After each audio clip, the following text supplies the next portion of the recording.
Rewind-A-Dynamite from the post-wrestling site. AEW, lighting up the fuse. Sit back and enjoy the bubbly as we hear from John and Wai Ting. Where we're going, we don't need roads. And if the buck stops here, this thing might blow. Everything you hear are opinions of the show. And if you don't like it, go to the forums and let them know. And with that, we are live. Welcome to Rewind-A-Dynamite. I am John Pollock alongside Wai Ting. Hello, Wai. What's up, John? How you doing? I'm doing good. All hot right. outside. Very hot outside. You been out today? Yeah, I have. It's hot. It's also like really bad air quality. It's awful. It's awful, man. You just you just walk and it's just it's gross. It's really terrible. Gross. Like it's I have these like warnings in my phone warning about health risks just being outside. So we're at an air quality of 5, which I suppose is just kind of medium right now. But how are we supposed to enjoy the rest of the summer with like shitty air outside? What's going on? You know what, Wai? If it's not one thing, it's the other. So you just kind of have to take the plunge and realize that, hey, we're here for a good time, not a long time. Just bring on the gas mask, fully oxygenated air tanks. Maybe it's like breathing in the spooky dust. Spooky dust. Reference. I'm caught up. I'm all set. A reference to, of course, the subject of this week's Rewind-A-Wai, GCW Run Ricky Run, Spooky Dust. Love me some Spooky Dust. Yeah, that was quite the review. It was nice. I went for a walk this afternoon. I got a slice of pizza and just sat out on this patio, listening to you describe scar tissue being blood painted onto boards and scar tissue, vomiting up your omelet. It was wonderful lunchtime listening. Oh, it's not a review to listen to as you're eating. It's certainly not a wrestling show to watch while you're eating, which was a mistake I made. But yeah, do check that out, everybody. Well, everybody, if you want more of the great Wai Ting, Thursday, MCU Later is coming your way. What if? What is the subject matter this week for What If? Ooh, it's an Avengers murder mystery. Oh, where I watched the episode already. I actually really enjoyed it. Basically, I don't want to spoil it for people, but if you do watch it, it's very much tied into Phase 1 and it really reimagines Phase 1, asking the question, well, what if somebody got rid of the Avengers before they became the Avengers? So I really quite enjoyed it, and I'll be talking about it not just with WH Park, but Grapple Spotlight's JP Houlihan, who I'll be doing a podcast with for the first time. He's a big Marvel fan, evidently. Big fan of MCU Later, evidently. So I look forward to talking all about it with him. Also dropping on Thursday will be Bushby and Thompson's latest wrestling adventure, going back to NXT TakeOver New Orleans, which I guess qualifies now as a classic event from the historical year of 2018. A lot has happened since. So a lot has. It is quite the time when you look at 3+ years in history. Yeah, that's right. All right, cool. And then Friday, I'm out of here, but Wai will be joined by Kate from Montreal with Rewind to SmackDown and Rampage. And then Sunday night, WH Park is with Andrew Thompson for Post Pro Res. So go check out all of that. And if you have not listened to it yet, Rewind-A-Wai, a very well-received episode, I believe, with John Pine, our Espresso executive producer, joining Wai for the entire duration to give quite a lot of info regarding Game Changer Wrestling and their show from February of 2020, headlined by Ricky Shane Page and Nick Gage in a Greco-Roman contest. It was just pure, an audience quietly sitting back, clapping at the beautiful holds and counters between Ricky Shane Page and Nick Gage. Yeah, a lovely, battle of fisticuffs. A very gentlemanly scrap, I shall say. All of that can be found at postwrestling.com, as you can also find all of the latest news, and we will talk about some of it off the top here, including some COVID news, starting off with Pat McAfee, who missed his talk show today, did call in and informed everyone that he had a fever of 104.5. That is alarmingly high. Like, that is to me the upper limit of a fever that you're maintaining without like hospitalization. Like 104.5, that would be worrisome. I've never had a fever that high. I think I've hit 104, maybe is the absolute limit I've ever had a fever. It's very scary and very concerning, especially with the knowledge that he is fully vaccinated. Yep. So it's a reminder that, despite, I think, you started to think about what would have happened if he wasn't vaccinated. But, despite all this, it's still very much, there are breakthrough cases that can occur. It is not 100% effective vaccine. It is, something like 90-something%. But unfortunately, Pat was one of the few that were not covered by that percentile. Yeah, I mean, he announced after the show that he had tested positive, so, I mean, he'll be off SmackDown, so we will see what they do in his place, but obviously we wish a full recovery for Pat McAfee during this time. If there was some good news in it, he did say that his co-workers in the studio and his family have tested negative, so that's at least a good part of this story. Kenta, meanwhile, announced that he had just gotten over COVID. He hasn't wrestled since the Tokyo Dome show last month, and he said that all he had was a fever and lost his smell, but says he's totally fine now and recently had a negative test, so I would imagine he's going to be back imminently. But this is, I think we're seeing a lot more cases that are popping up, Wai, and I don't know what the answer to all of this is, but I think that there is this collision of people that are feeling that we are pushing through, that we're moving past it, but at the same time, it's still concerning, and I don't see things being dialed back either. So I don't know. You're trying to be optimistic here, but it just seems like we are seeing so many more cases, and they're directly going to be impactful in the industry that we're covering.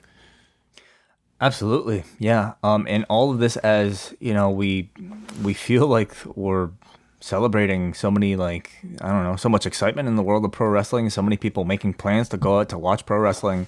Already, some movie studios are pushing back the release of movie dates, and man, it would be shitty to think if we would have to dial back some of these attendances and these planned shows that are scheduled right now for pro wrestling. So, hopefully it doesn't get worse than this. I wanted to talk for a few minutes about this story that came out. This was, I guess, Monday night. So NXT held tapings on Monday and Tuesday. Their last night's show and the following 2 weeks, they're going to be taped episodes. They'll be back live on September 14th. And on Monday night, a reporter, Trent Osborne with Bodyslam.net, was removed from the tapings for putting out results. So Trent Osborne had put out a pretty significant, or at least lengthy statement, kind of, going through like his point of view of what he was doing, how he was reporting this, and as well, like the policy or lack thereof that a person attending an event at NXT is privy to. There is no NDA. This is not an event where it is a closed set.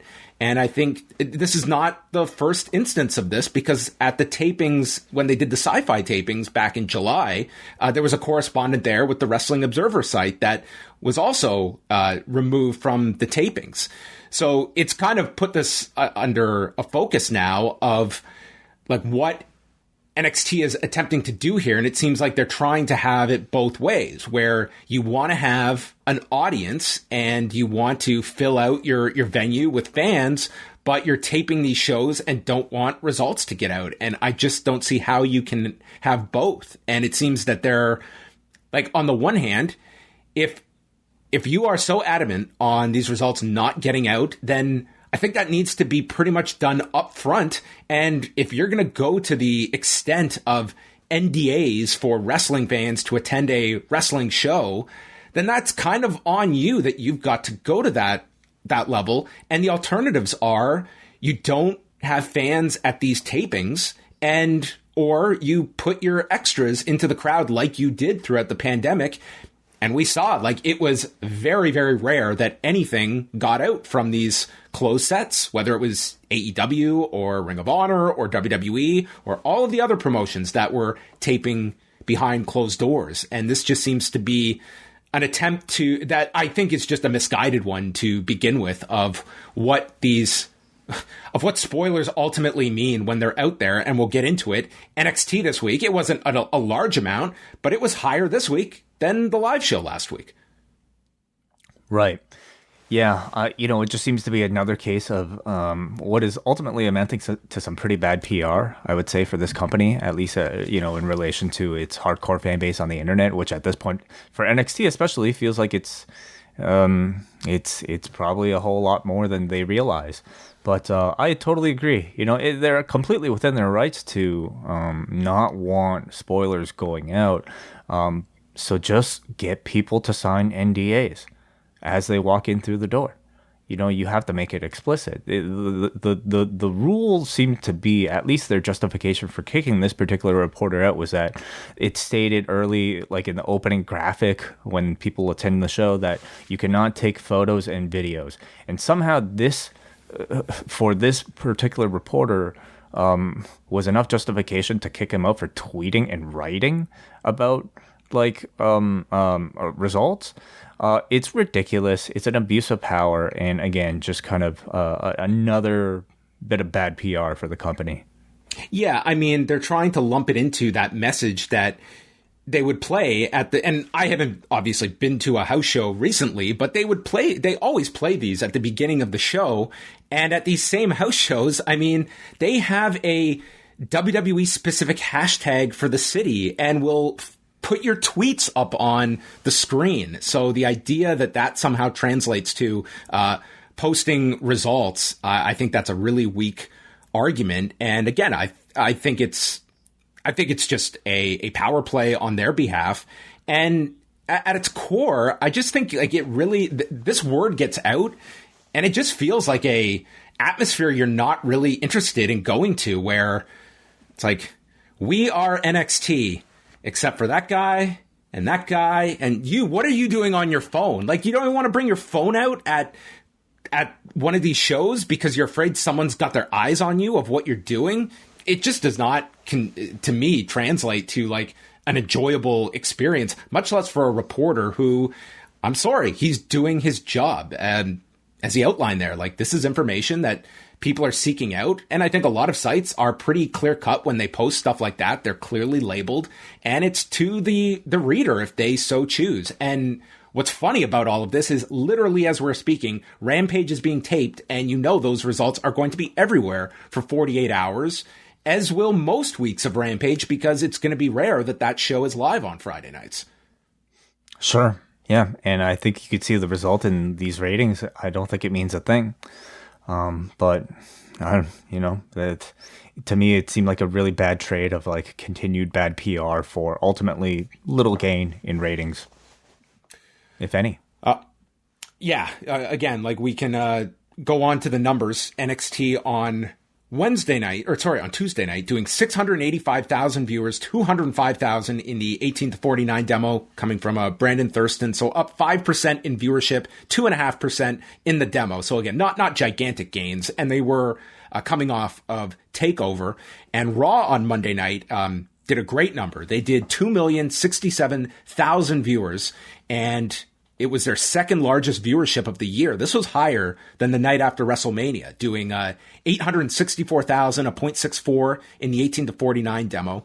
And, even the third hour was higher than any of the hours of Raw last week. So this was a show that, I mean, it did very well coming off of SummerSlam. I would say that the WWE does feel hotter now than it did in April coming off of WrestleMania. Like, it seems like they have had a pretty strong summer with the return of Cena, the return of fans, and SummerSlam did generate a lot of interest for people. And I was kind of curious, like Raw, there wasn't a whole lot of focus of like the major stars attached to SummerSlam, but it did have buzz on it that led to this number on Monday. there's certainly some talk coming off of SummerSlam with the returns of Becky Lynch and Brock Lesnar, and I wonder how many of that audience knew enough about the rosters to not expect Becky or Brock on that show. But nonetheless, it is a tentpole show. It is the biggest show they've done since the pandemic, and I understand that there'd be a lot of people perhaps tuning in just to see what the follow-up would be. Did you get to see any of NXT on Tuesday? I did, yeah.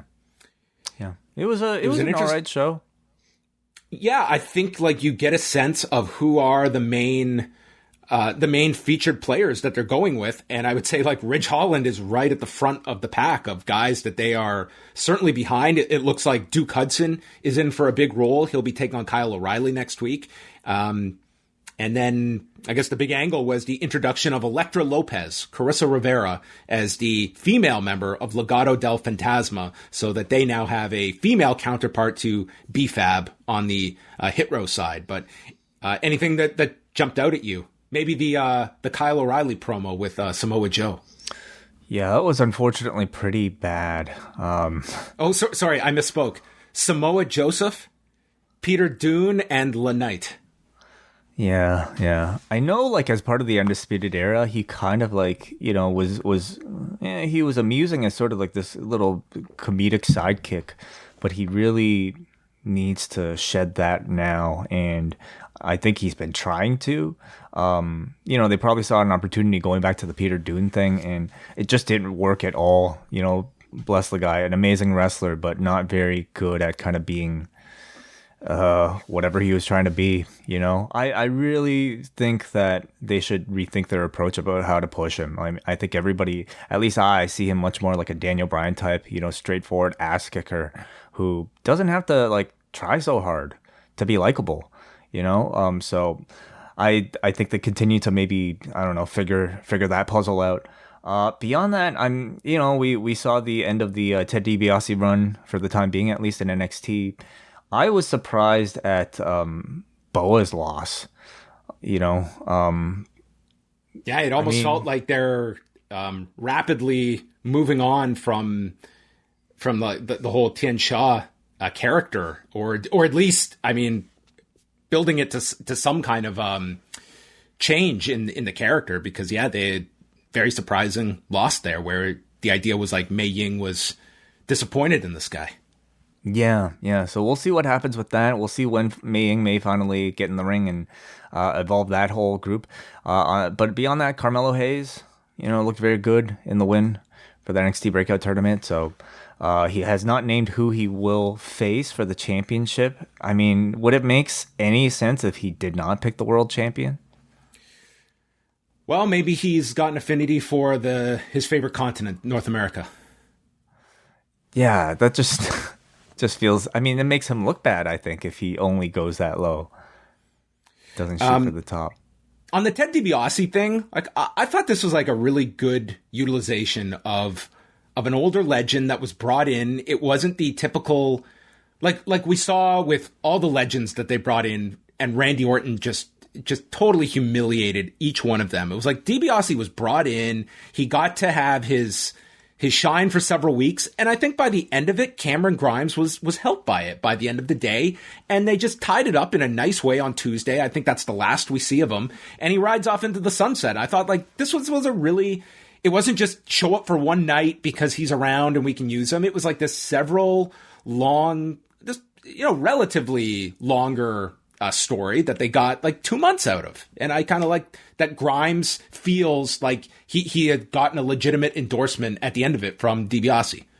Once they stumbled onto this Cameron Grimes to the moon character, I imagine the ball really got going soon after that to bring in somebody like Ted DiBiase. And not every skit that they did hit, but at the end of it all, you had far more attention on Cameron Grimes and LaKnight, than you probably could have expected.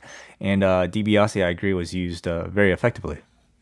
And then Danny Burch was back from his separated shoulder, rejoining that group. They did an angle with Timothy Thatcher, taking him out indefinitely after a club shot to the throat. And I guess the big news is that they're doing the wedding with Dexter Lumis and Indy Hartwell on the live show on September 14th when they go live. Huge news. The biggest. Yes. The biggest. So, yes.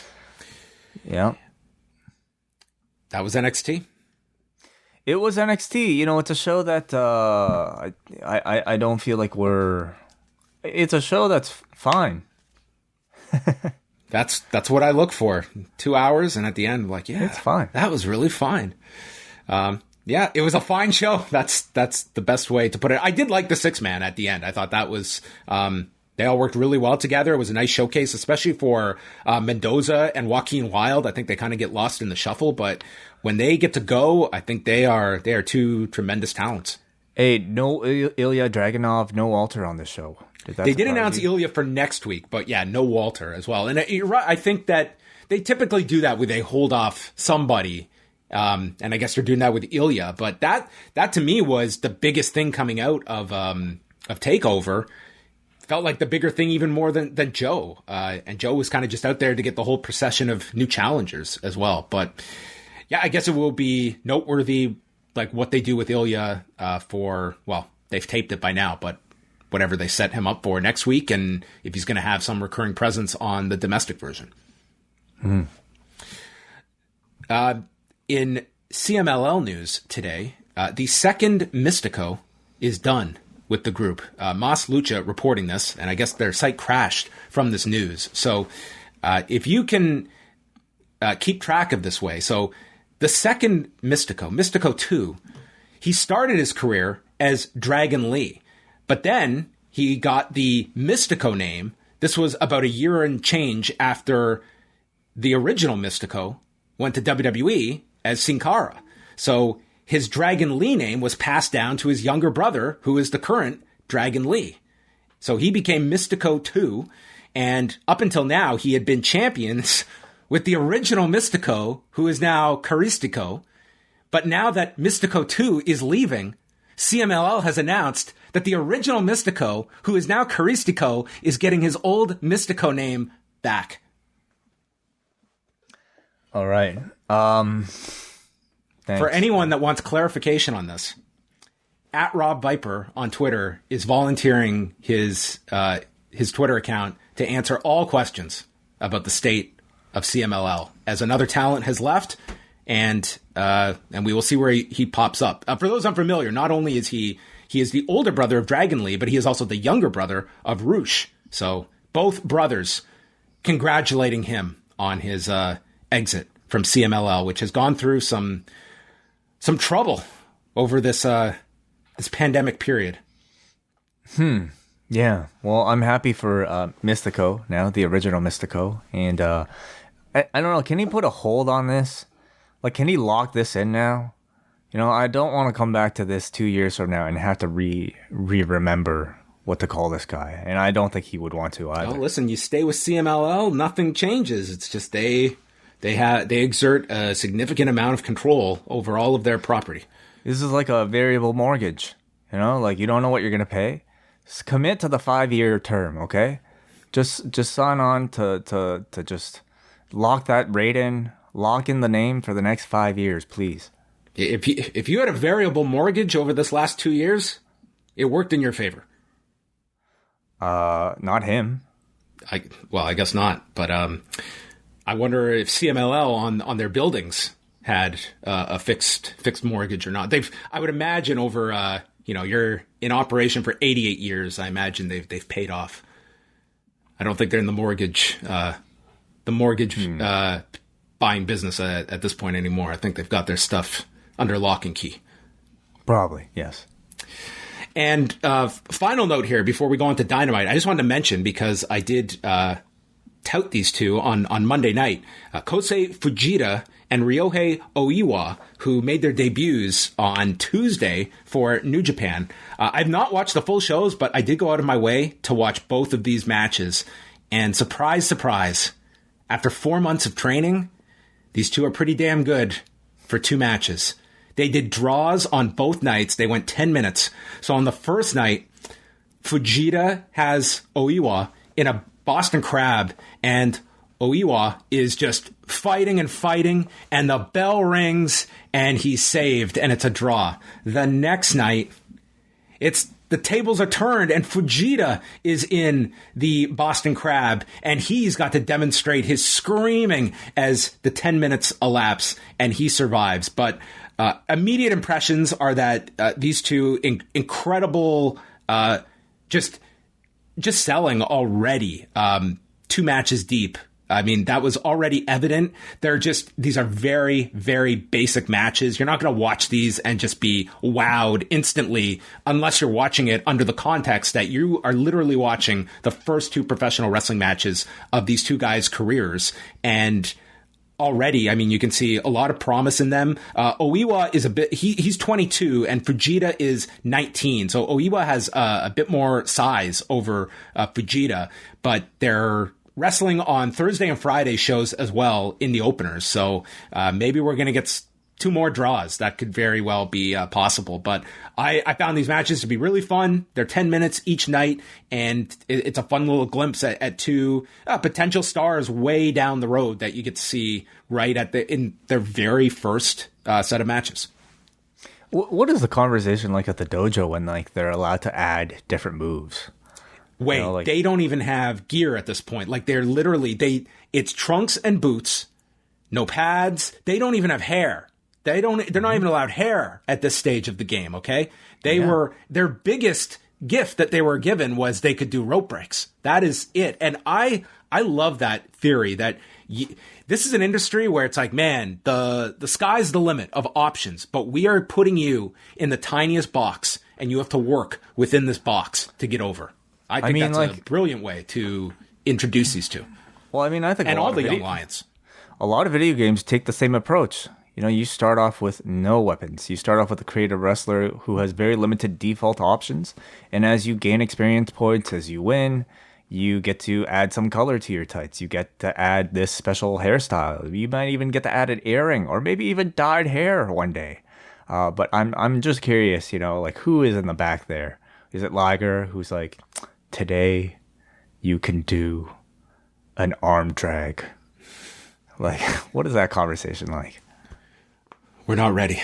And then the ceremony, an arm drag, thank you. You get your thank knee pads. Oh, knee pads, yeah. All right. A long road ahead for Fujita and Oiwa. On to Dynamite at the UWM Panther Arena in Milwaukee, Wisconsin. Off the top, they announced, this is worth noting, that they are going back to Miami October 15th and 16th for a live Rampage and a Saturday Night Dynamite. So this is in October, going back to the James L. Knight Center that they ran back in July. But in October, at least for one weekend, we will be getting a Saturday Night Dynamite way. Back-to-back nights. Interesting. Okay, well, we'll see what they have for that one. It's interesting as well, the fact that they're opting to run 2 nights instead of just tape it all on the Friday night. They're opting to go with back-to-back nights. I guess they have a lot of confidence in drawing on back-to-back nights, or they have some big idea for that weekend to draw on consecutive evenings. Sure. Yeah. I mean, going live, it always adds a bit of excitement, and you probably want to double that gate if you have the opportunity. Do you want to know my today's edition of I Kind of Felt Old? I love it. I always need reminders. Yeah. Okay. Of how old I am. Sure. I love it. Because I drag you into this. Like, if I was like a few years older than you, I think it'd be reassuring. But no, it's all you're right. identical, so I'm dragging you into this feeling as well. Mm-hmm. When I was doing my update today and realizing that 19 years ago today, when Julia Hart was not yet won, SummerSlam 2002 took place. It's like, oh my God. Damn. Like, I remember that day. Like, forget the event. I remember that day pretty clearly. And like going to a movie theater to watch that. Shawn Michaels' second career began 19 years 19 years ago. Wow. All right. Yeah. I'm officially like I'm officially old, man. Like, so I was in high school then. Like, that was half my life. I was ago. too. Yeah.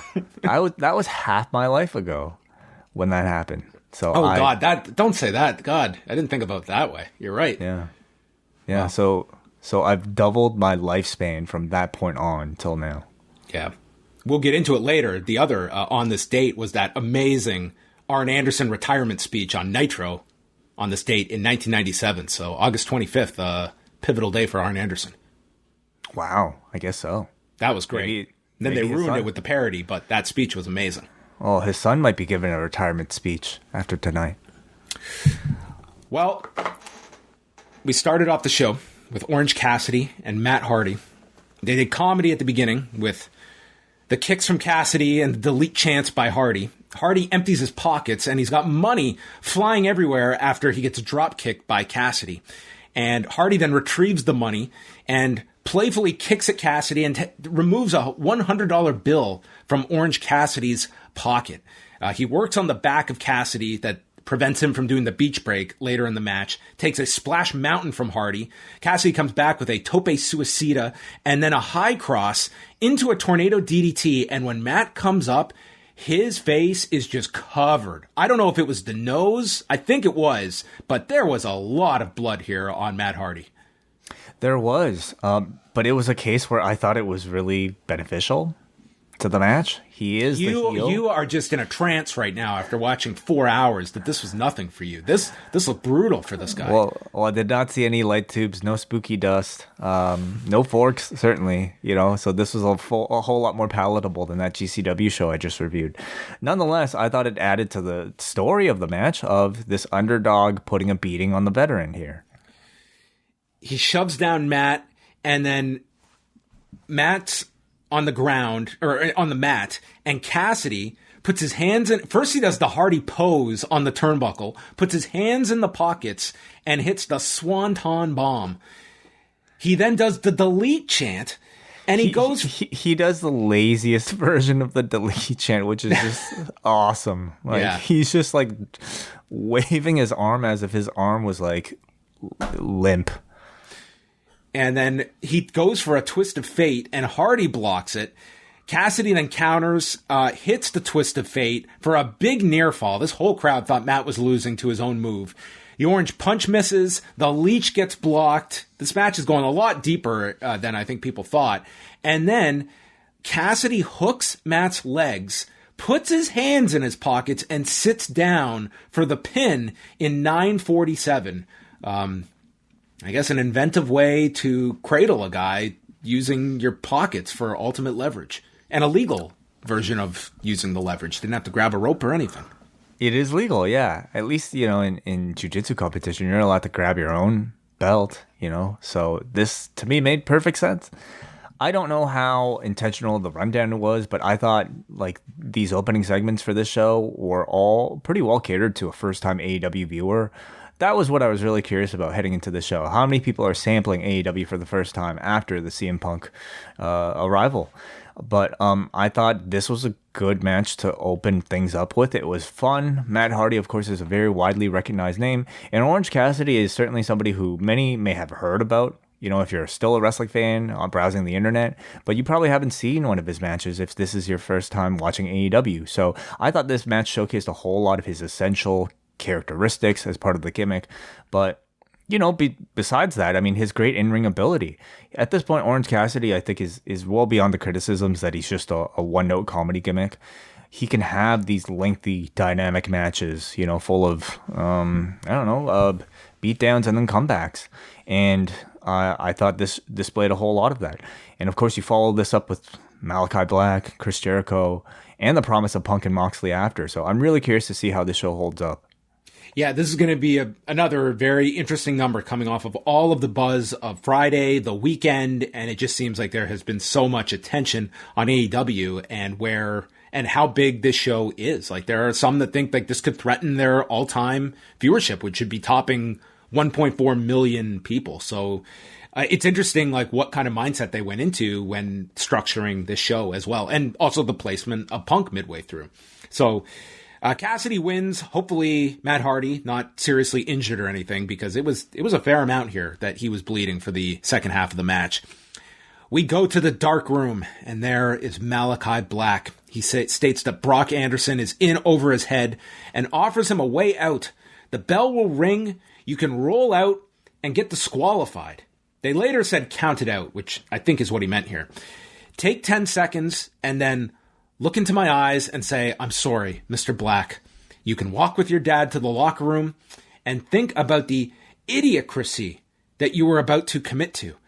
If any of this goes differently, I will take it out on your dad. I'll take it out on Cody, Dustin, and anyone associated with the Nightmare family. A return to like the full-on darkroom promos for Malakai Black. The setting feels very similar, but again, him cutting these types of promos in AEW feels somewhat different because I, again, understand every single word of what he's saying. He's really no longer just kind of speaking in these abstract, poetic, cool-sounding maybe styles, but I actually directly know who he is referring to, who he is threatening. It's always a positive of promos. Know who they're talking about. Chris Jericho comes out to Judas, big reception. The fan in the front row who has a sign, keep wrestling alive, get vaxxed. Yeah. Good time. Good words to share on national television. Everyone is celebrating, Jericho says this week, except for him. And the crowd got so sad when he said, except me. He failed. He lost to MJF for the third time, and I tapped out. It bothers me so much because I'm Chris Jericho. And he's got this earworm stating in his head, beat MJF, beat MJF. And there was a light chant that followed. He's going to keep attacking MJF until this is over, and he has a proposal. He invites MJF out, but he doesn't come. He suggests one more match at All Out on September the 5th. If I can't beat MJF, maybe I don't belong here in AEW. Maybe I'll just move to commentary full-time and never wrestle in AEW again. So MJF comes out with his custom shirt, his custom long-sleeved shirt. I don't know what it is, but a long-sleeve shirt, it just screams asshole a lot more than a normal t-shirt. And I thought it was a really nice touch. It adds a touch of class, perhaps, to it. You know, a touch of, I think, elitist attached to it, I suppose. Like if I see you out there, and it's the summer as well, and you're out there with a long sleeve shirt, I'm like, what? I don't like you off the get-go. I'm not saying we can't be friends, but you're coming at me from a deficit, and you've got to work your way out of that to prove you're not an asshole.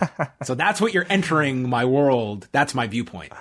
It's a very interesting maybe observation because I didn't realize there was such discrimination against long sleeve shirts. What if I just don't like being bit by mosquitoes? You know, what if I just didn't as I said, like I'm open to your explanation, but you've got to provide that for me because this is the level we're starting at. I'm not thinking about mosquitoes. I'm thinking, what an idiot. Well, what if I cut my sleeves off? See, because then I'm a bigger douche, aren't I? Well, then that is another option. Are you talking like just completely sleeveless? Sleeveless, yeah. Like ripped sleeves or even a full-on tank top. What's worse? Sleeves? Tank top you can get away with. Nothing wrong with a tank top. Okay, fine then. What about ripped sleeves on a t-shirt? Cut sleeves on a t-shirt. Yeah, that's interesting. I guess that's kind of middle ground. I don't encounter that too often, so that would have to be a in-the-moment reaction. Okay. You know, I think what it is, okay, the guy who wears the long sleeves, you have something to hide. You're hiding something, okay? Why else would you cover up those arms?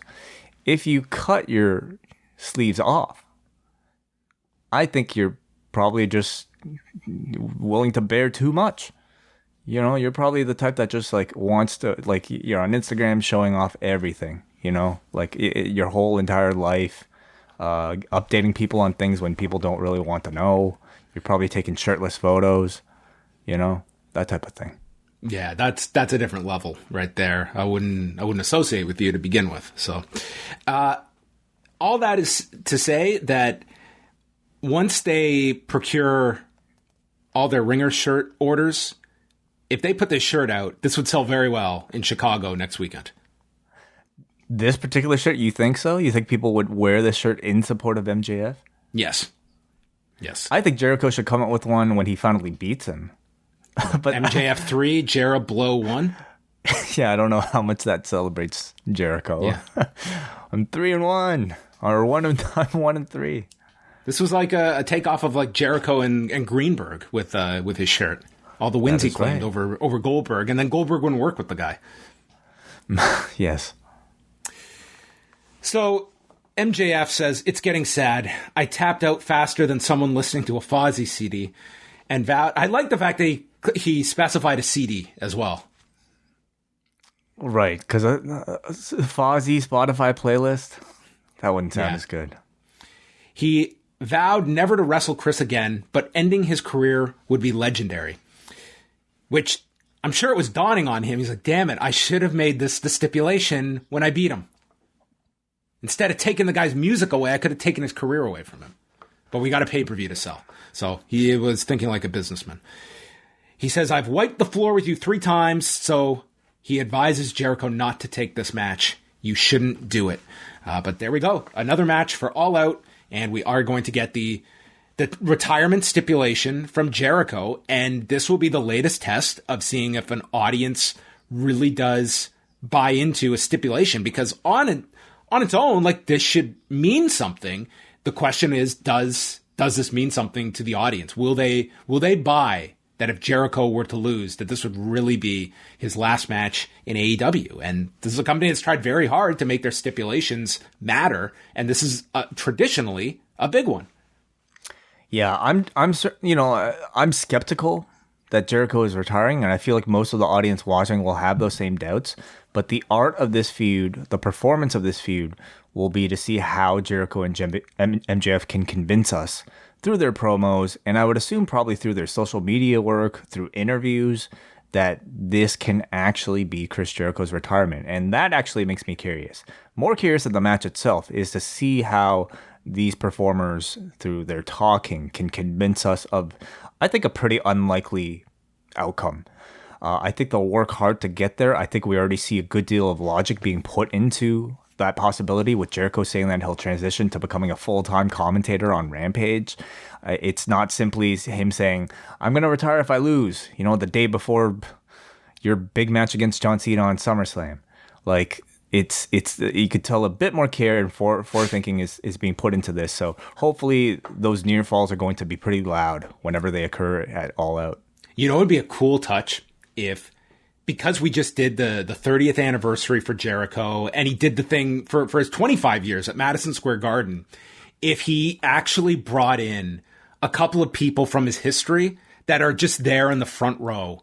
And and you don't make a huge deal out of it, but it's like they've gone to the extent where it's like you have several people that are there that are there for a reason.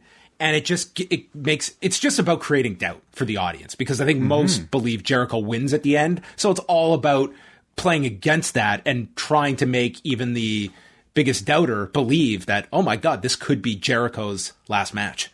I feel like Lance Storm must be the most in-demand name in Dynamite. I don't think Lance is going to the States right now. He, of course, would be a perfect candidate for that. But, I mean, Jericho's had a long career. You could find some people. It'd just be a nice touch, because they have done it before with these, celebratory moments for Jericho, that it's just the audience would just look at that. And I think it's just trying to create doubt. That's the whole thing here.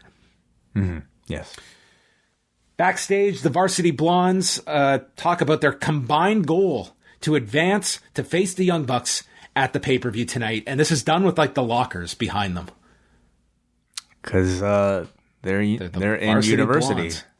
High school, they're more portrayed as. High school, yeah. Guys with their leather jackets and the cheerleader. Pillman, I think, continues to just really impress me. He sounds great. His delivery just sounds very full, very much like classic pro wrestling. The Lucha Brothers versus the Varsity Blonds. This was an awesome callback. They brought up that this is the arena where Super Brawl 2 took place in 1992 when Brian Pillman beat Jushin Liger to become the WCW light heavyweight champion. Really cool. Really cool that was brought up. I love that they drop in stuff like that. Like, already, it's just a random line, and it gives you some significance of Brian Pillman wrestling in this venue that, dude, I didn't know. This is a renamed building. I had no idea the UWM Panther Arena used to be. This building that they were in tonight was made in 1950. Wow. Yeah, and it was a chance for Schiavone and JR to add a whole lot more relevance to their commentary work here. It almost makes you kind of wish Brian Pillman Jr. himself mentioned it in his promo. He might not have been aware of it when he cut that promo. I don't know. True. He might not have known. I'm like, oh, this is important. I should try. So the hard. finals are Friday, meaning that the winners here have to work. They had to work twice because they were doing Rampage right after this show. There's a rolling cutter by Phoenix onto Pillman. The Jurassic Express are in the crowd. Pillman's springboard dropkick doesn't fully connect with Penta on the apron. He leaps off anyway. Phoenix does a somersault dive over Penta onto the Blonds. And then Penta and Phoenix double team Pillman back in the ring with kicks and end it with an assisted package pile driver and Phoenix getting the fall in 8 minutes, 26 seconds to set up the Lucha Brothers against Jurassic Express, which will air Friday night. I thought this was a really excellent showcase for the Lucha Brothers. I think Phoenix is just incredible. You know, going into this week, I would have said Jurassic Express are the hottest team in the tournament, but all it really takes is a performance like this from the Lucha Brothers to swing that momentum back between the two of them. So suddenly I'm really interested in the match on Friday. And God damn it. Whoa, what happened? Oh, Cash Wheeler. I'm sorry. Cash Wheeler just tweeted out full close-up shot of his arm that just got ripped to hell. Oh my God. Disgusting. That's your promotion gross. For Cash Wheeler FTR on Twitter. Oh my God. Wow. Sorry. It looked like something just horrific, which it was. Sorry to interrupt. I haven't heard that sound from you like ever. And that's, I just visited. Oh man. That's just terrible. Scrolling and that just hits you like a, oh, that's really awful. Ugh. Horrible. Yeah, that should be, I'm going to report him, actually. Yeah, I mean, that should be sensitive content. You should have to hit view image for that on Twitter. Okay. Well, I didn't think anything would top the GCW review, but there you go.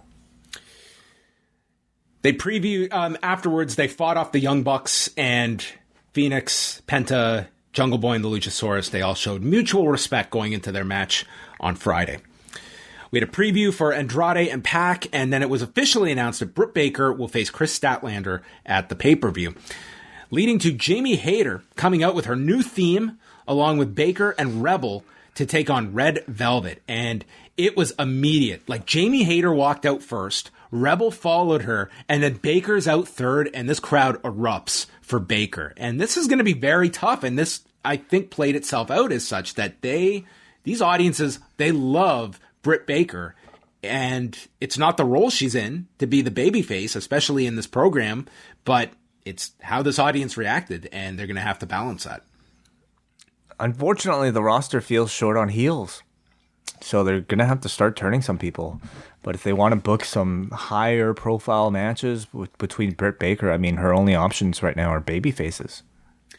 So Hayter is throwing her around. Velvet hits these two suicide dives, but instead of like flying and like landing on her feet she just lands on top and crushes her on the ground both times.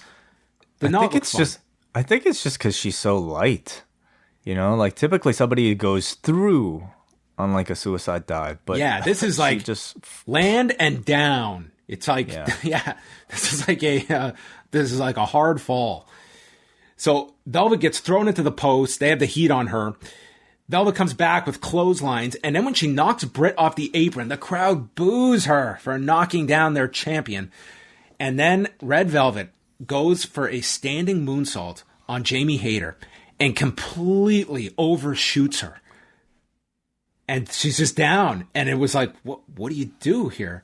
And Hayter then got her up, backbreaker, lariat, and finished her in 7 minutes. But this just came to like a screeching halt with this spot. It did not look good and kind of just fell apart here. Yeah, really unfortunate, because I've enjoyed Red Velvet in almost every instance I've seen her. This was clearly not a good outing for her. And I think, the people in charge in the back can overlook one instance, but that moonsault was not. It's going to make the rounds in GIF form on certain Twitter accounts, and it's going to be, ammunition for that AEW botches Twitter account, I guess. But whatever, I would say this shit happens, but this was pretty bad. So I hope they're able to, do what they need to make sure it doesn't happen again. It was bad, and it was like, even if you're thinking on your feet as one of the announcers, like, it's really hard other than to just call it like she overshot the target. Like, that's pretty much all you can go with for this. And then they went to the finish right after. Dark Order is in disarray. Alex Reynolds blames Evil Uno and Stu Grayson for Paige getting beat up and losing. Uno and Reynolds argue. Reynolds is told he belongs in John Silver's shadow, and Reynolds is tired of this. Just because your name has the number 1 in it doesn't make you the leader. I like this a lot. Each member of the Dark Order at this point is established enough that you can start telling these inner conflict storylines, and it's going to allow the team to get a bit more personal, get a bit more emotional with the material that they have. And, they're not really just the fun comedy guys that we've largely seen up until this point. I thought today Uno and Reynolds were both really good in the segment, and I look forward to seeing how the others' personalities develop through the story. And then the big segment. This was your crossover at the top of the hour. Tony Schiavone is in the ring. And he went into detail on his podcast that this was going to be the idea. He was going to introduce CM Punk before he came out, and then they made the call to just do it the way that they did. And then they said Schiavone will interview him on Wednesday's show instead. So before we get to this segment, Wai, did you watch the Road to Dynamite episode they dropped last night? Yes, I did. Yeah, as I feel like a lot of people did. I imagine that's probably one of their highest, if not the highest, Road to that they probably had. What would you pay on Fight TV if they offered you the Tim Walbert audio track for a pay-per-view? It makes it hard to follow the wrestling, I will say. If I don't know if I would watch a whole show like that, but the occasional peek into the truck, I think that'd be awesome. Yeah. What did you think of it? I thought it was great. I thought it was like a really clever way to show this. Like, we've put out the Punk, like, the clip is there. Everyone has seen it. How do we re-air it in an interesting way? And I thought, whoever thought of this, what a brilliant idea, just to give a glimpse into an area you don't typically get to see and just kind of see kind of the magic of live television. And I mean, just watching the truck, like, man, when the pop airs and you've got the guys putting their arms in the air. And this guy, Tim Walbert, who was director in WWE for like 7 years. He's done Baltimore Orioles games. He's a total pro, as you could see with his work there. And it was a real cool glimpse on what is an incredibly memorable segment. And now you had a whole different way of looking at it. This was AEW going the Jackie Brown route, finding an alternate set of eyes to watch the same scene. I really enjoyed it. Obviously, coming from our TV backgrounds, like it kind of brought back a lot of wonderful memories of doing live TV. But I think what I admire is just the idea to even use something like that. If you're involved in production, that's just something you see every day. It's like about as, I don't know, typical as anything. It takes place like on every TV production, but to use that as a way to peek behind the curtain for an audience who has never perhaps been inside a truck or in a production studio, it was wildly fascinating. I think gives a lot of people great appreciation for a very typical show. Even if a show, Raw, even like an episode of WWE Main Event, there's a lot of work being put into it that does not get that recognition. And that's the goal of the job is to not necessarily have your audience say, wow, like, that's a great cut. That's a great dissolve. A job is done well when it's not noticeable in a case like that.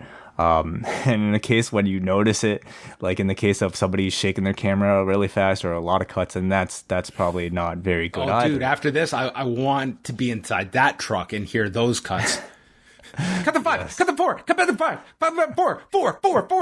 5. Jesus Christ. I think he's probably just reading phone numbers. Dude, he's probably like Mr. Testaverde on Saved by the Bell. Yeah. But yeah, it was a great little bit of promotion. And, I almost wish that they not only would have been able to show this, but the Tony Khan camera, the Khan cam, to see his reaction throughout that entire segment. That's really what I... Dude, go watch the media scrum. I don't think there's a second that he's not smiling from the entire 50 minutes of that media scrum. That's probably what was on Tony Khan's face that entire segment. Oh, I'll bet, yeah. So yeah, it was a very cool segment. As I can attest to, very cool to hear this. The only time it's not cool to hear all of this is when you're live on the show and your earpiece is left open and you're hearing all of this as you're speaking. Then it can be a little tough. Might throw you off, yeah. Sometimes. So he is out. Another monstrous reaction here for Punk. It was obviously the big attraction for everybody here in Milwaukee. Tony asks him, what was the one thing that brought you back? And Punk completely honestly just responds, I can't hear you, Tony. And he asks the question again. There's chants of ice cream bars that turn to CM Punk chants. He mentions Kenta, Phoenix, Pillman, Jungle Boy. But before all of those guys, there's one person. And the crowd chants Darby. He is retiring the term voice of the voiceless because this place has a voice and there's people back there that listen. He's here because he watched Darby, and I see you. You are reckless to the point of destruction. And I look at the young talent, and people ask the question, can CM Punk still go? Does CM Punk still have what it takes? Can CM Punk still be the best in the world? If the answer is yes, it starts with Darby Allin, because he would have been my favorite wrestler when I was 15. He doesn't fit the mold of what someone else thinks a pro wrestler can be, but he's got heart. And he asks, can I be the best in the world?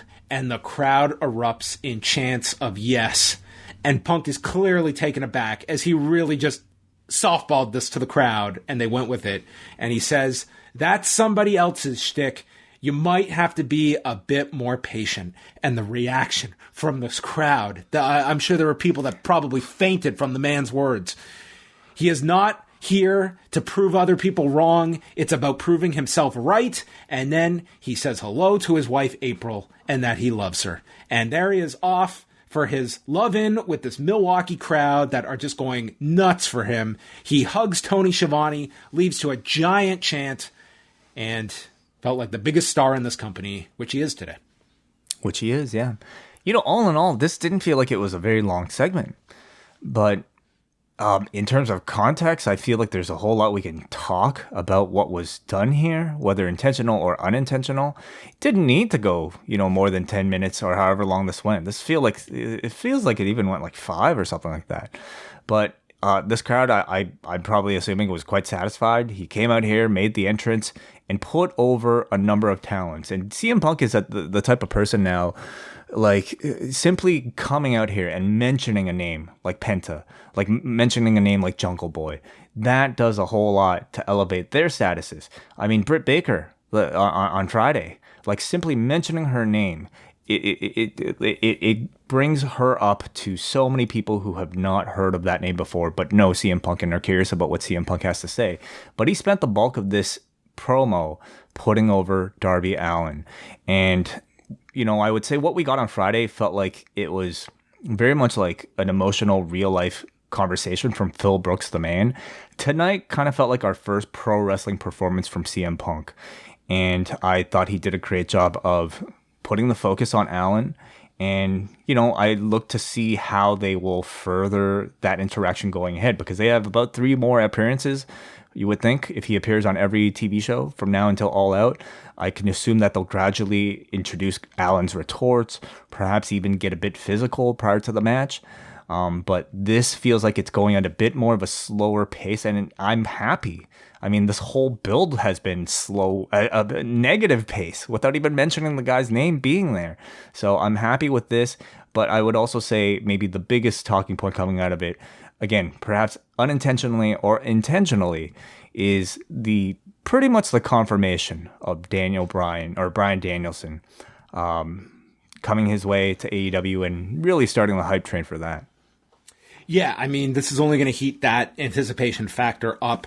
I'll be interested to see what they do next week for Darby and Punk, because like I said it Friday, I don't know how much more you really need to do. I think you're either just want to see Punk's first match, or I don't know what more really needs to be done, save for Punk maybe on the Friday doing more of just kind of doing a monologue on why I'm back here and what questions I have to ask. But again, he went over a lot of that in this promo as well. And this was like a different type of promo. Like Punk, when you think about his big promos, it's him commanding the mic and not just kind of playing off of somebody like Schiavone here. So this was kind of like a different dynamic, certainly different from Friday. But like, I think this pay-per-view has sold itself with Punk's involvement, and this, I don't think you have to really overthink this one. It's a match people want. You don't have to complicate things. You don't need Bret Hart and Vince McMahon, where, you know what would make this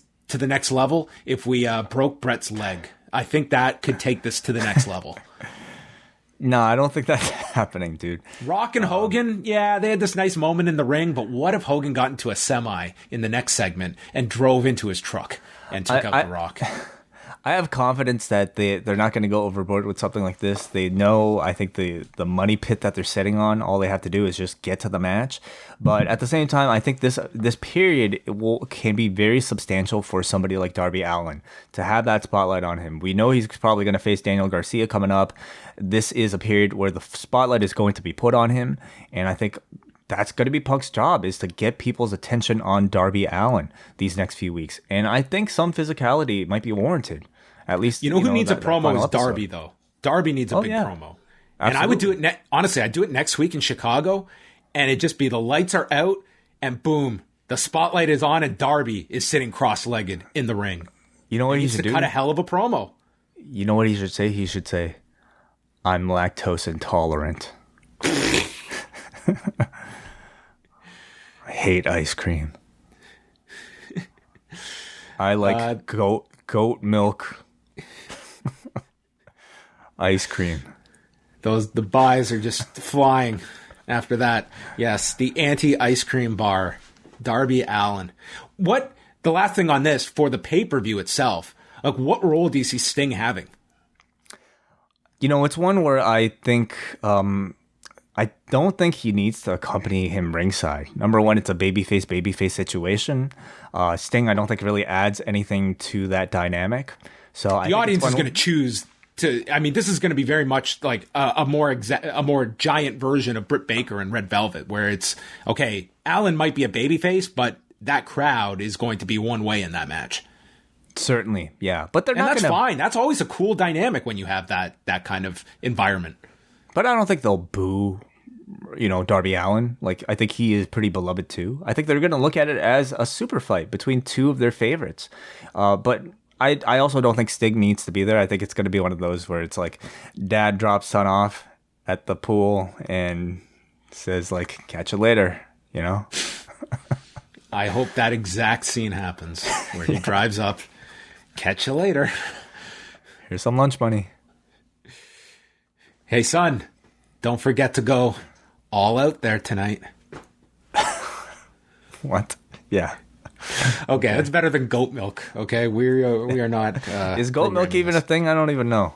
I'm not. I'm never having a goat milk ice cream bar. I promise you that. I'm not an ice cream bar person myself. But our next segment to follow God, we had Miro. He's in a confessional. He forgives Fuego, but now he is after Eddie Kingston. And he made it very clear what he's planning to do. I'm going to drag him to the river. He is the judgment, and a god will back me because I am the redeemer, and my wife will love me because I am the champion. Now bring me the Mad King so I can break him. Whose wife appears on AEW first? Miro's or Punk's? Yeah, it could be a race of who gets there first. Certainly the seeds are being planted the most with Miro. It seems like everybody's trying to get their wife a job, but it's I think they're both welcome, honestly, especially like with Miro. Lana is excellent with him, completes the package, and April Mendez, AJ Lee, whatever she's going to be called, will be a huge, very welcome addition to that division as a wrestler. Ryan Nemeth, JD Drake, Cesar Bononi take on Darby Allin, Jon Moxley, and Eddie Kingston. On their way to the ring, we've got the contrast of Eddie Kingston stopping for a selfie while Jon Moxley looks like he's about to murder somebody. He just flies through the barricade. He's just all wound up. Moxley and Kingston, they double shoulder tackle Bononi, go through the break, heats on Moxley. Moxley then bites JD Drake on the buckle. Darby hits a code red off the buckle and then gets tripped by Avalon. So Sting steps in and Moxley and Kingston beat him down in the corner. Ryan Nemeth gets a chair. They beat the hell out of him. Darby flips to the stunner, coffin drop on JD Drake, and Darby Allin gets the pin. I think the right person to get the fall here. Yeah, it was our first of 2 6-mans.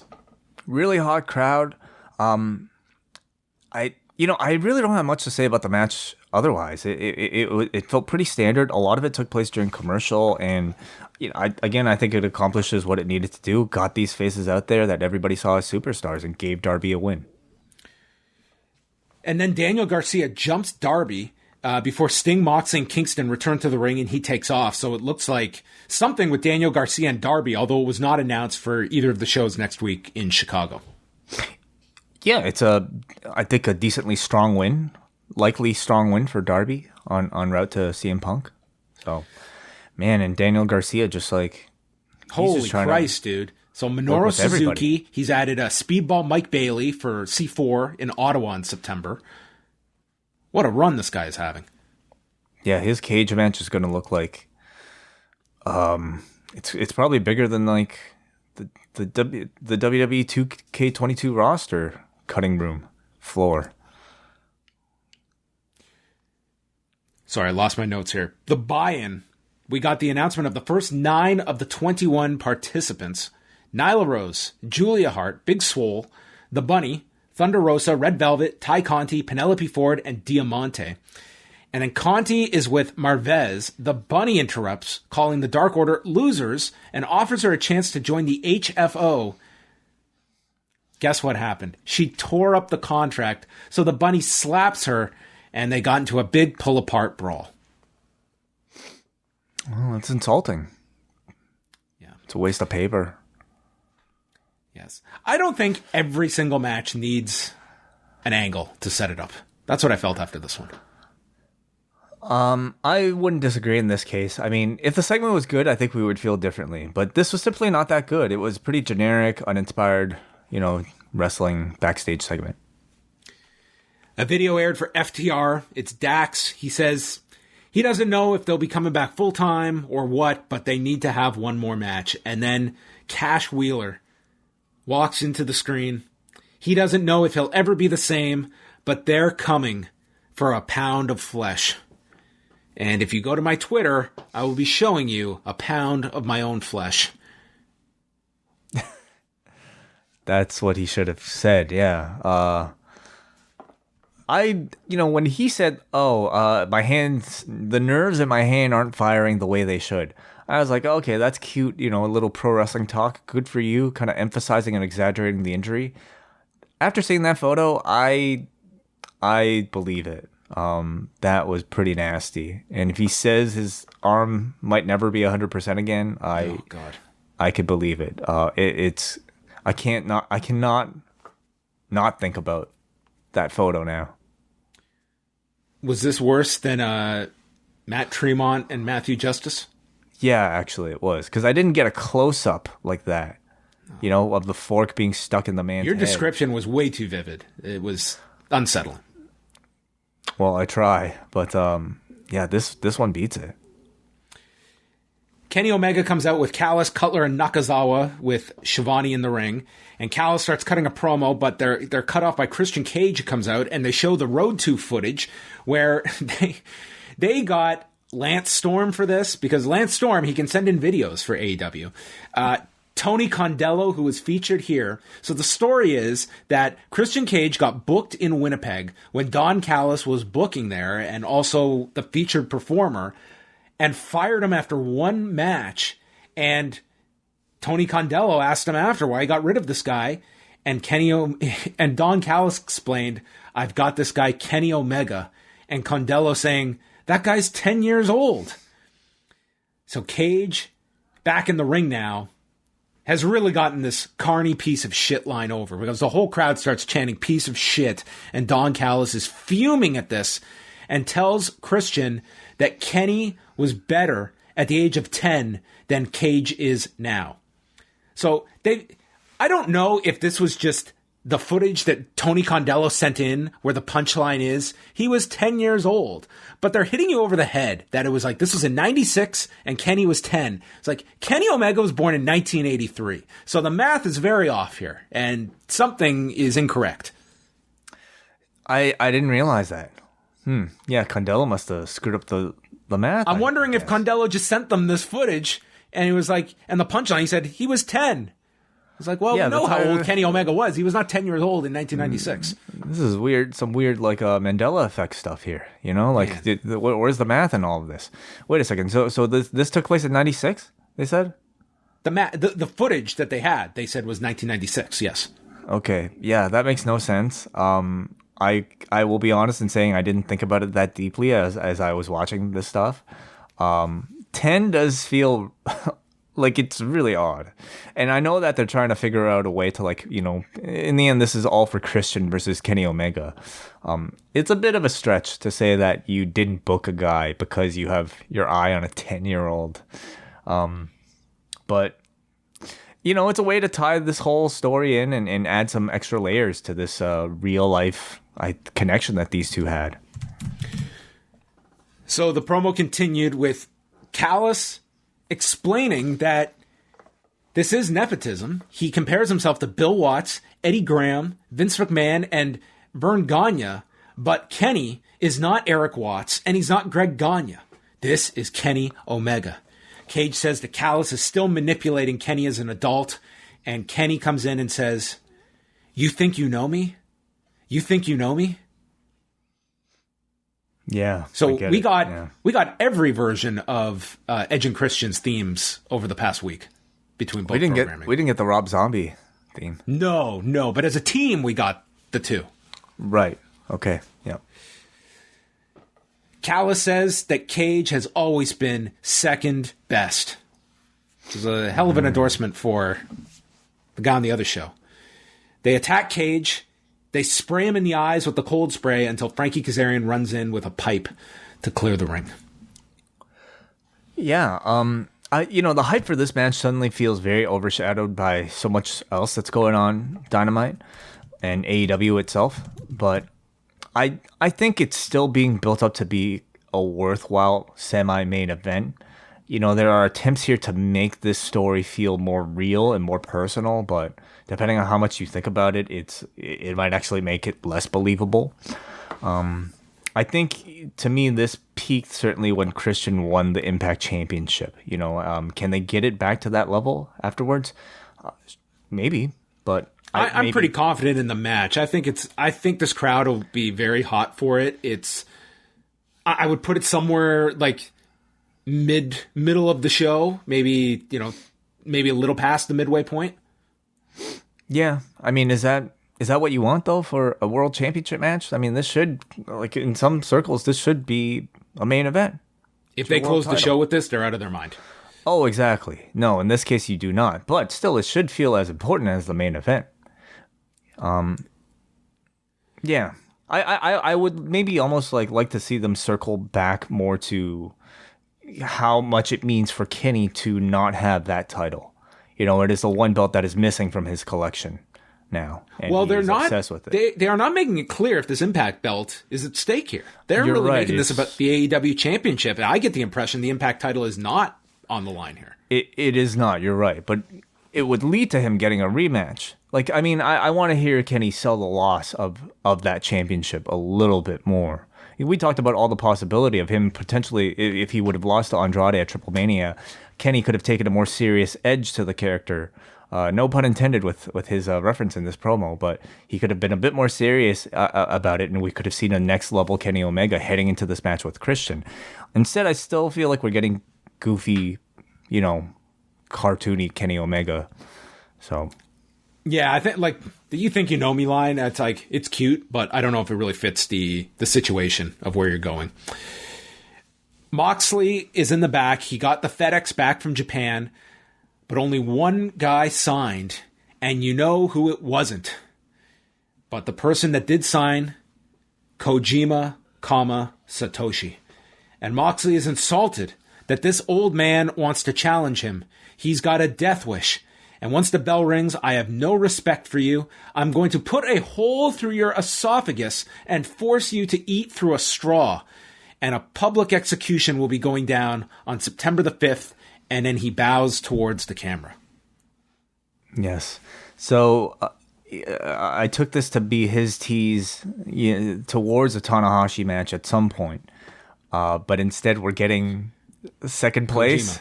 Third place, fourth place, fifth place, maybe 10th place. This is down there. I mean, there's going to be people who'll be like, "Oh, this is awesome." No. It's like you teased Tanahashi, and listen, it was stuff that was, I guess, out of their control. Tanahashi's doing the MetLife Dome, but you teased it. You teased it on TV, and you set the expectation level that, you know, a Kojima. This certainly feels like this is New Japan. Here's our make good. We're sending Kojima.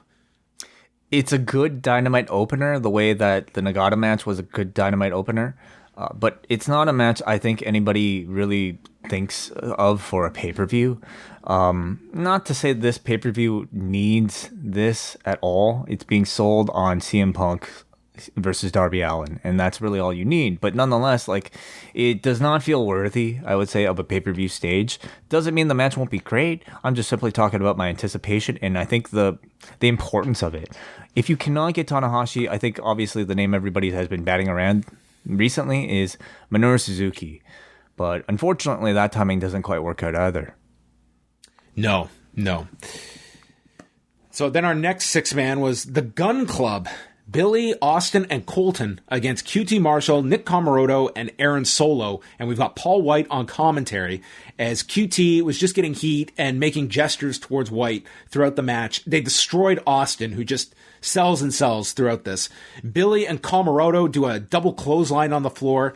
QT stops the Colt 45 by Colton, and then Paul White gets up from his chair, distracting QT, who gets caught in an inside cradle by Colton Gunn in 5 minutes and 50 seconds. So the distraction finish makes its way here onto this episode of Dynamite. Man, this did this match no favors heading into the pay-per-view. I mean, already I think you talk about like something that doesn't belong on All Out. This feud sticks out like a sore thumb, and the booking here just didn't make sense either. If anything, QT really needs these wins, okay, to at least give him some chance of maybe looking like a threat. Crowd was pretty quiet, I would say, for this entire thing. Booking was kind of weird and really kind of gave me no more interest or confidence in this QT Marshall Big Show Paul White match on a pay-per-view. Yeah, it's I can't say this program is very hot, and I would say the only heat they had for this was invoking Tony Schiavone's son, which should have some kind of emotional effect on, you know, fans of Schiavone and Paul White coming to the rescue. To me, that was completely overshadowed by Malakai Black now going after Arn's son, which is a way more higher priority. And you've got Paul White and QT at the end of this. And yeah, it can be short at the pay-per-view, but this is, I don't know, it feels like a TV match. Or at worst, do the Paul White match at a time where it makes a bit more sense. This just felt like there wasn't a whole lot to this. I think this was a pretty, stale portion of the show. He's got to pull out a moonsault. That'll save it. With that hip, I don't need to see the man do a moonsault for his own good.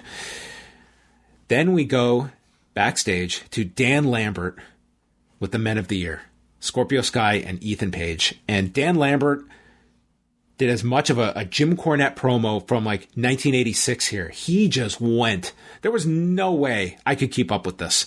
He calls AEW a dumpster fire of a promotion. He says the rule of business is know your customers and give them what they want.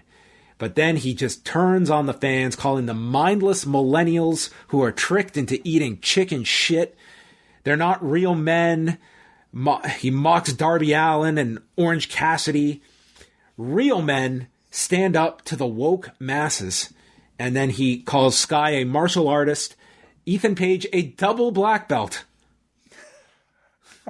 There were way too many lines in here, but my God, dude, this guy's delivery was just next level. I mean, this guy was made for being a heel manager. I mean, if this guy was around in 1975, he probably would have been the hottest manager that could go to every single territory he wanted. I feel like if he had dedicated himself to pro wrestling, absolutely, he might have been one of the best. I think he still shows maybe some of that inexperience here because like these are very well-written promos, but I feel like he comes across still very much like a guy like regurgitating a written promo, very well rehearsed, but nonetheless, like he kind of rushes through and it really feels like it's more like a guy reading or at least reading something he's memorized than a guy who convincingly delivers these words from the heart. I thought it was really well written, but I still don't really like the association. They did what you suggested last week, John, by bringing up Scorpio Sky's MMA background, and I guess Ethan Page's real life karate man. I'm assuming he's a real life martial artist, and I think that makes sense. But it's still a really loose connection to the American Top Team head coach, and I also don't think they're a duo that needs it because Ethan Page is already one of the best talkers in the company, and Lambert kind of taking up that screen time just seems to take away from something that I want to see Ethan Page do on his own. So, I mean, ultimately they need to get people on TV, and they have this resource in Dan Lambert that they, I suppose, wanted to pair with somebody to get them on TV, but I don't really think it's a good fit. Yeah, it is an odd fit that they are somewhat just trying to get these three all aligned together. I think he's a good promo. There's a utilization for this guy. We'll see where it goes from here. Friday on Rampage, we won't give out the results here. Ty Conti versus The Bunny, Jurassic Express versus the Lucha Brothers, and Kenny Omega and Brandon Cutler versus Kazarian and Cage. If you want to see or what the steel cage match will be, there is a story up on the main page of the site. Now you can go check. And then next Wednesday, their first of 3 nights next week in Chicago at the Now Arena, they have announced Brian Cage versus Powerhouse Hobbs, Orange Cassidy versus Jack Evans, and FTR against Santana and Ortiz in the return of FTR coming back since their first match since the injury. So a big match with the tag team. See how that arm holds up, man. Anytime you mention FTR or Cash Wheeler now, I just can't not think of that. And then Jim Ross will interview Jericho next Wednesday, and Schiavone interviews MJF as well. Final segment, we have Arn Anderson interviewed in the back. He says Brock is in over his head. He's an Anderson. He's got guts, and I'm going down with my son either way. So Malakai Black makes his big entrance, followed by Brock Anderson. Arn is out there in his corner. I thought Arn was he's great. He is just great in any role they place him in. He's awesome. I mean, because we had 18 years of this man strictly behind the scenes, it means for the next however long, every single time he's in a great segment, I'm going to bring up the fact that for 18 years, this man was relegated to being behind the scenes and not on camera every week. Yeah. I mean, you're right. Yeah. No. Tonight's role was concerned father, and he was excellent. Brock starts the match with a double leg takedown, but then eats a big knee, and Malakai Black just starts ripping at this guy in the corner. Stomps, punches, kicks. It's just looking bad for young Brock. Malakai Black stares at Arn Anderson, who will not throw in the towel. Black tells him to do it, and then Brock fights back. Black hits him with an exploder. Brock comes up, and he's got some blood on his forehead. And then Malakai Black nails him with the Black Mass. And this is the trouble with Malakai Black, is that this is such an impressive move. And the result of this, to the Sun getting leveled with this finish, they all cheered. They start chanting one more time, and there were dudes getting up for a standing ovation for Malakai Black. Oh, he's too cool. Yeah, so that kick is too cool. He waits, and then he pins Brock in 2:27. Arn runs in to check on his son, and Black gets a chair. And in the ring he goes.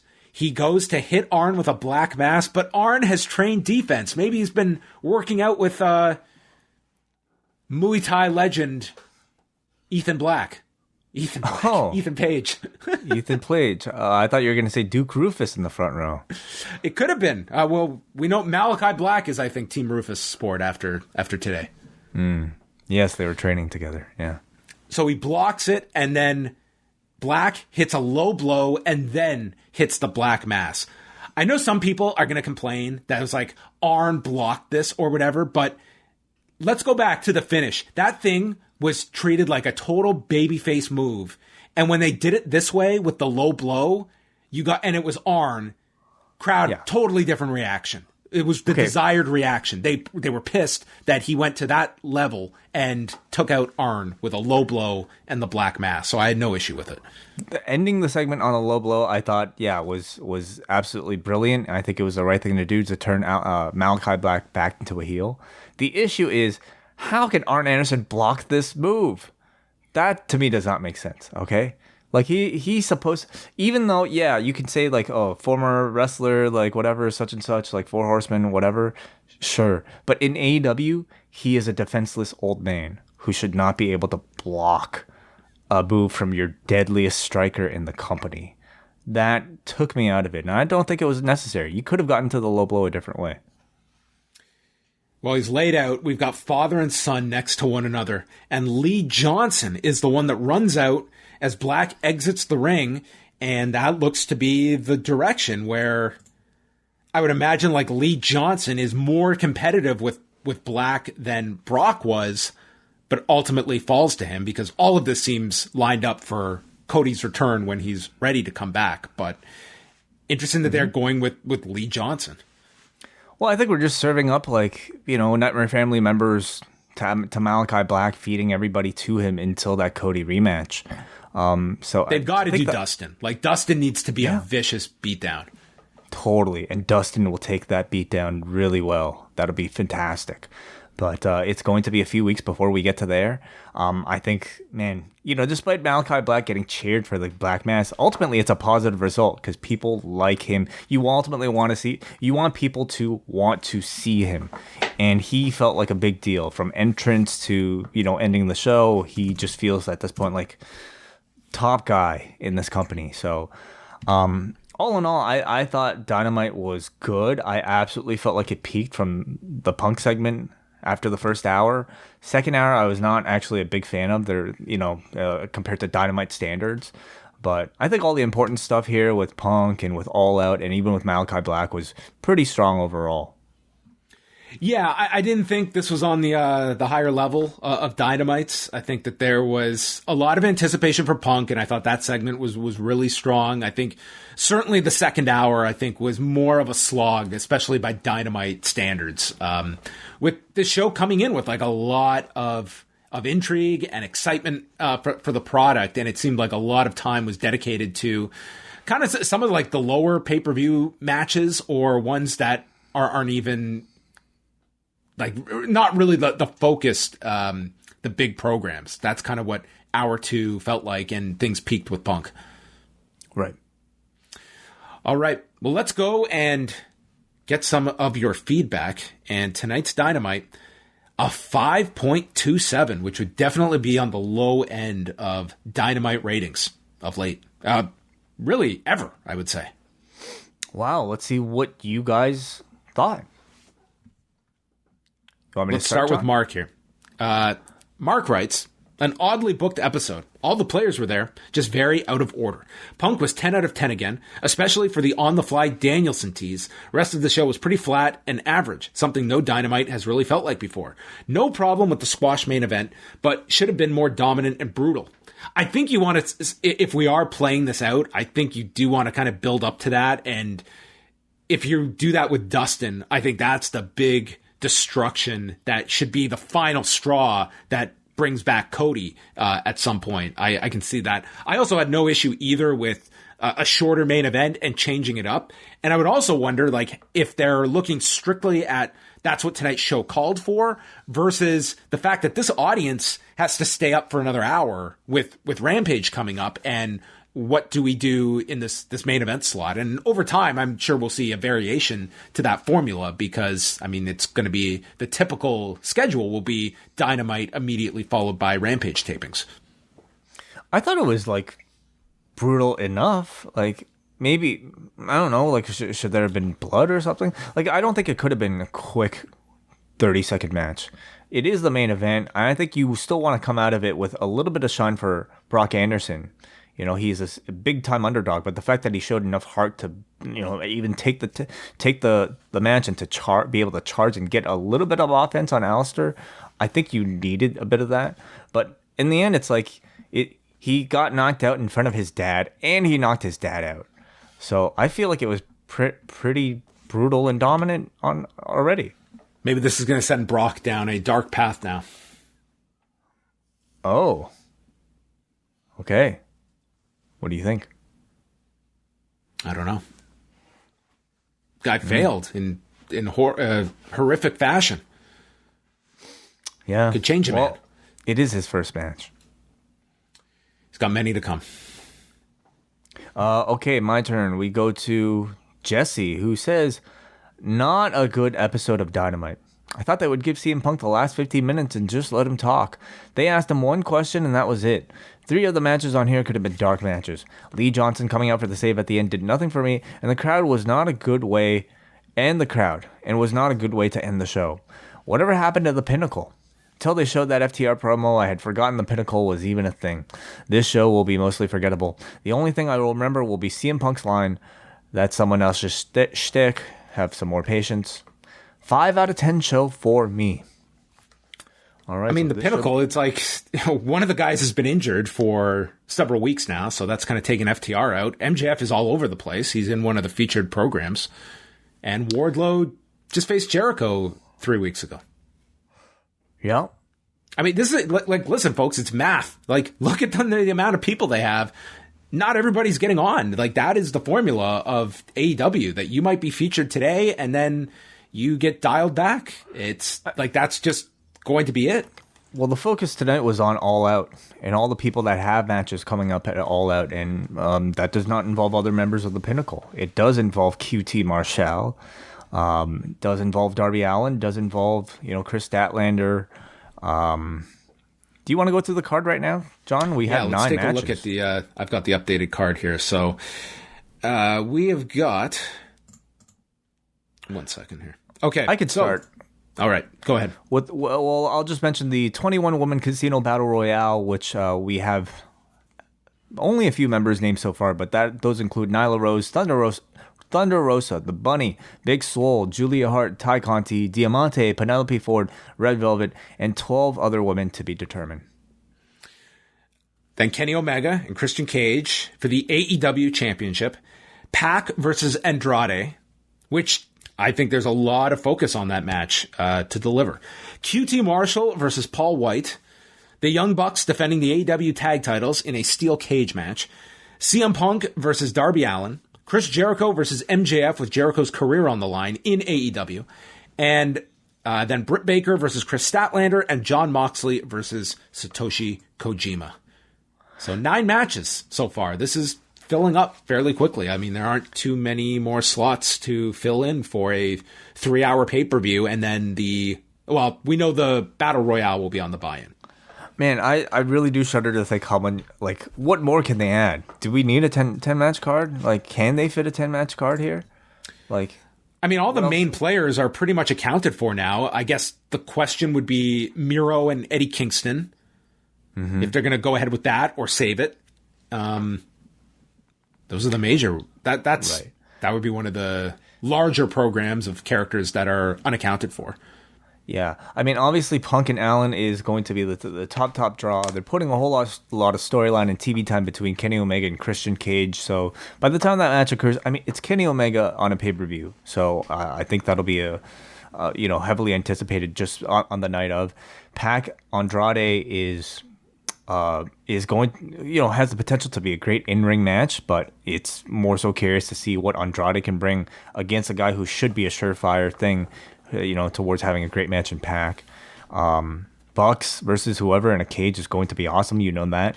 Jericho MJF, it all depends on how well they can convince us about this stipulation, because I look forward to some of those near falls potentially being quite loud. And then Kojima Moxley, I don't think that needs to go more than 7, maybe. Like a bit of a showcase match for Moxley that I don't necessarily think belongs on a pay-per-view, but it's a Moxley match. You probably want to get his face out there. And then Baker Statlander, how much time do you think that gets? I think they got to go at least 10 to 12. Which I actually think Moxley and Kojima probably goes at least that as well. Yeah. Which is, again, a reason why, like, with all these matches that I think are going to get a lot of time, it's like, in theory, like, I'm not opposed to, like, a QT Paul White that you kind of just throw in there to be something quick. Like, I don't hate that kind of idea of matchmaking, throwing it in somewhere. But, yeah. I don't think you need it at all, but, I mean, we'll see what they do. They could have a big surprise attached to it, maybe a big return or something like that. People in the chat room talking about Ruby Soho being a potential person coming in to win the Battle Royal would make a lot of sense. So, it's Punk versus Allen that's going to sell this thing. It will probably help this thing break records no matter what else they put on the show. But it's not like a bad show. The rest of it, it's just not really. I wouldn't say it was like it's top to bottom. On paper, looking to be one of their best. Yeah, I think this is going to be, like, Omega and Christian's going to be excellent. Pac and Andrade is... I just have a real hard time imagining that's not great with Pac involved. The steel cage match is going to be phenomenal. Punk and Darby is going to be everyone's focus, and I think the atmosphere is going to be incredible for that. I think it looks like a pretty good show, and I guess we will see...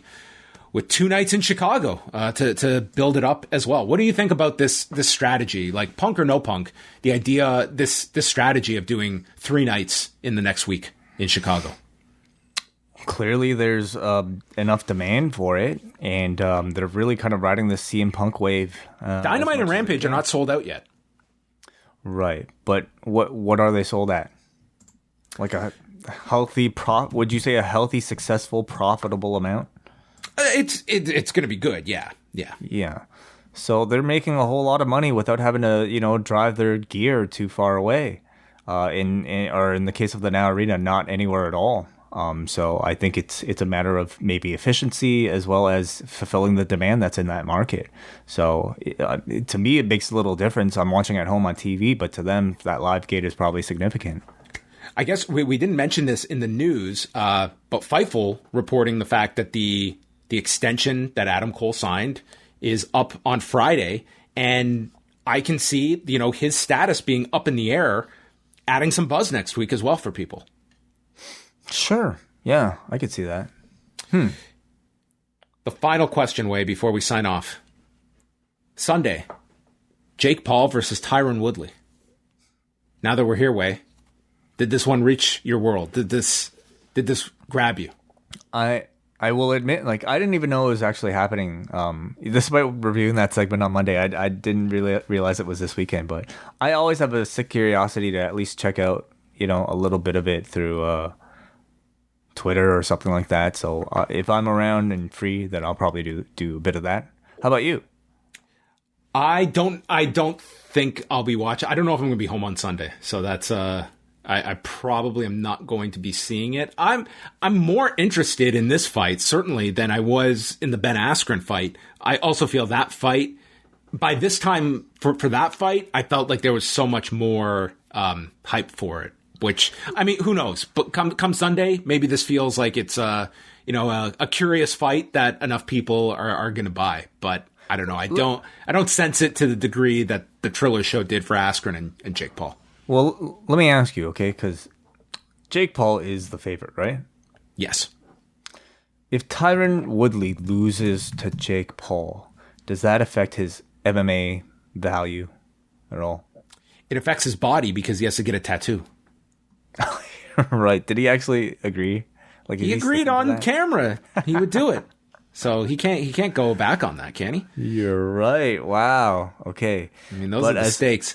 I mean, Woodley, candidly, like his MMA career, like is kind of, he could continue. Like in his last UFC fight, when he looked his best as he had in numerous performances. Like he had a real fall there, starting with the Usman loss, but he can still be competitive with a certain level of welterweights. He is not a championship level fighter anymore. And his contract expired. It was not a case of them cutting him, but I would say more than anything, it's how this fight performs that is going to lead to whether Tyron Woodley pops up elsewhere. And they see him as, this fight, like if it garners that interest, I think you're going to have, I would certainly expect like a Bellator that's in that Showtime family to maybe have an interest in using Tyron Woodley. All right. Well, we shall see what happens. All right. We're going to call it a day. Thanks to everybody for joining us tonight on Rewind-A-Dynamite. Friday night, what's happening, Wai? I will be with the returning Kate from Montreal to talk about Rewind a SmackDown and Rewind a Rampage and talking to all of you, taking all your calls on the week in pro wrestling.